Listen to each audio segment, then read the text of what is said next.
ನಮಸ್ಕಾರ ಸ್ನೇಹಿತರೆ, ಇವತ್ತಿನ ನಮ್ಮ ನಡೆ ಐತಿಹಾಸಿಕ ದೇವಸ್ಥಾನದ ಕಡೆ.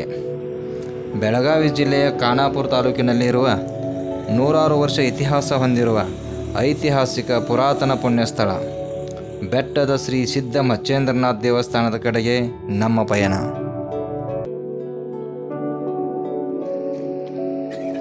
ಬೆಟ್ಟದ ಶ್ರೀ ಸಿದ್ಧ ಮಚ್ಚೇಂದ್ರನಾಥ ಮಠಕ್ಕೆ ಹೋಗಬೇಕಾದರೆ ದಾರಿ ಮಧ್ಯದಲ್ಲಿ ಸಿಗುವ ಹಳ್ಳ ಕೊಳ್ಳ ತಗ್ಗು ದಿಬ್ಬಗಳನ್ನು ದಾಟಿಕೊಂಡೇ ಹೋಗಬೇಕು.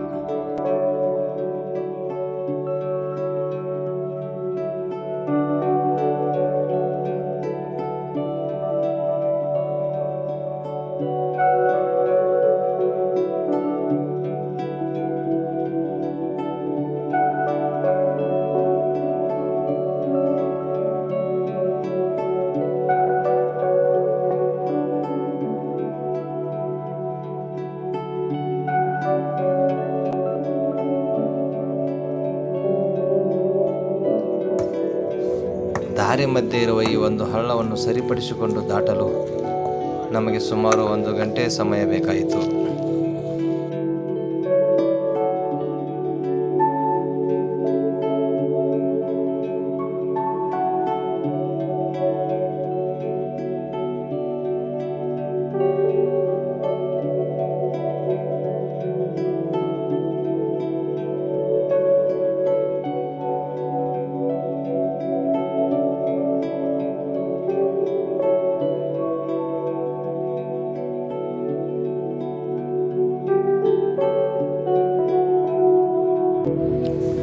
ಬೆಟ್ಟದ ಶ್ರೀ ಸಿದ್ಧ ಮಚ್ಚೇಂದ್ರನಾಥ ಮಠಕ್ಕೆ ಹೋಗಬೇಕಾದರೆ ದಾರಿ ಮಧ್ಯದಲ್ಲಿ ಹಳ್ಳ ಕೊಳ್ಳ ಬೆಟ್ಟ ಗುಡ್ಡಗಳು ದಾಟಿಕೊಂಡು ಹೋಗಬೇಕು.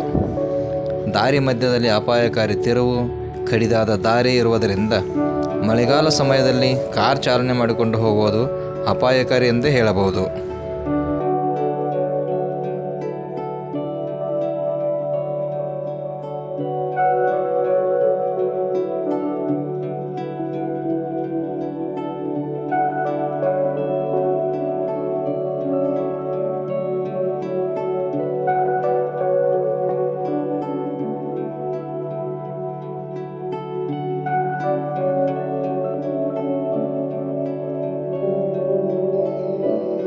ಬೆಟ್ಟದ ಮೇಲೆ ದಟ್ಟ ಕಾಡಿನ ನಡುವೆ ಇರುವ ಈ ಐತಿಹಾಸಿಕ ಪುರಾತನ ಪುಣ್ಯಸ್ಥಳಕ್ಕೆ ಬಂದು ತಲುಪಿದೆವು.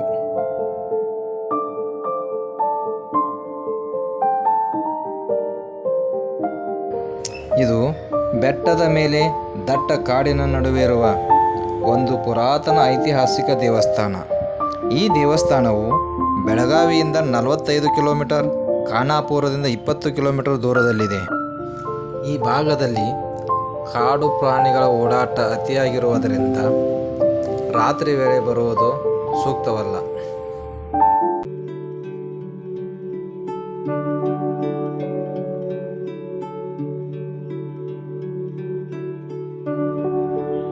ನಾವು ಹೋದ ಜಾಗದಲ್ಲಿ ಆ ಜಾಗದ ಮಹತ್ವಕ್ಕೆ ನಾವು ಬೆಲೆ ಕೊಡಬೇಕು.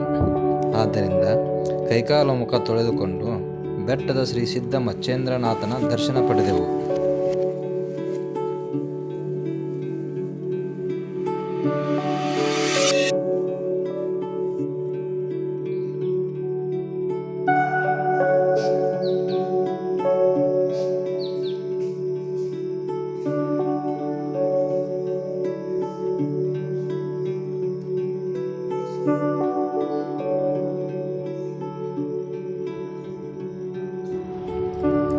ನಂತರ ನಾವು ಬಾಬಾ ಅವರ ದರ್ಶನ ಪಡೆಯಲು ಅವರ ಕುಟೀರದ ಕಡೆಗೆ ಸಾಗಿದೆವು.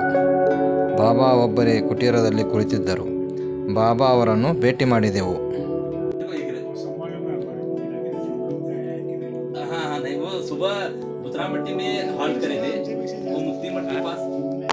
हनुमान टेम्पल, हनुमान मारुति मंदिर है ना, वो सब उधर रुके थे. भाई शाम को आके आपके महाराज से मिलके सुबह का नाश्ता करेंगे क्या पूछते. वो सब बोलते 8 बजे में मिला था उनको शाम को, और सुबह 7 बजे नाश्ता चाहिए करके बोल दिए. तो ऐसा सब जने का बंदोबस्त हुआ. ಬಾಬಾ ಇವರು ಉತ್ತರ ಭಾರತದಿಂದ ಬಂದವರು. ಇವರಿಗೆ ಕನ್ನಡ ಭಾಷೆ ಬರುವುದಿಲ್ಲ. ಹಿಂದಿ ಭಾಷೆಯಲ್ಲಿ ಉತ್ತರ ಪ್ರದೇಶದ ಶ್ರೀ ಯೋಗಿ ಆದಿತ್ಯನಾಥ್ಜಿಯವರು ಈ ಒಂದು ಐತಿಹಾಸಿಕ ಪುರಾತನ ಪುಣ್ಯ ಸ್ಥಳಕ್ಕೆ ಭೇಟಿ ಕೊಟ್ಟಿರುವ ಫೋಟೋಗಳನ್ನು ತೋರಿಸಿ ಹಿಂದಿ ಭಾಷೆಯಲ್ಲಿಯೇ ಹಲವಾರು ವಿಷಯಗಳನ್ನು ತಿಳಿಸಿದರು.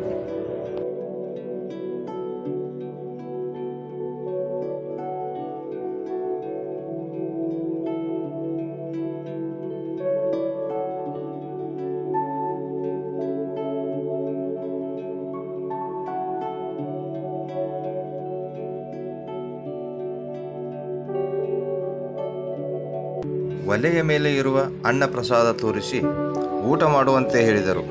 ನಾವೆಲ್ಲರೂ ಊಟ ಮಾಡಿದೆವು.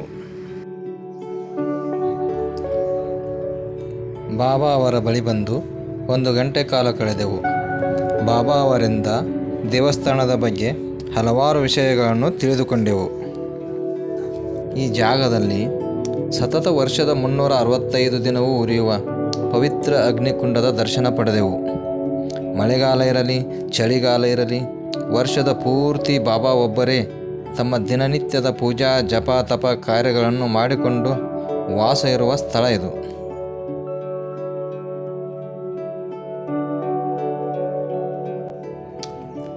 ಆತ್ಮೀಯ ವೀಕ್ಷಕರೇ, ಜೀವಿಗಳೆಲ್ಲ ಸುಖವಾಗಿರಲಿ, ಜೀವಿಗಳೆಲ್ಲ ಶಾಂತವಾಗಿರಲಿ, ಜೀವಿಗಳೆಲ್ಲ ಆನಂದವಾಗಿರಲಿ ಎಂದು ಹೇಳುತ್ತಾ ಇಂದಿನ ಈ ವಿಡಿಯೋವನ್ನು ಇಲ್ಲಿಗೆ ಮುಗಿಸ್ತಾ ಇದ್ದೀನಿ.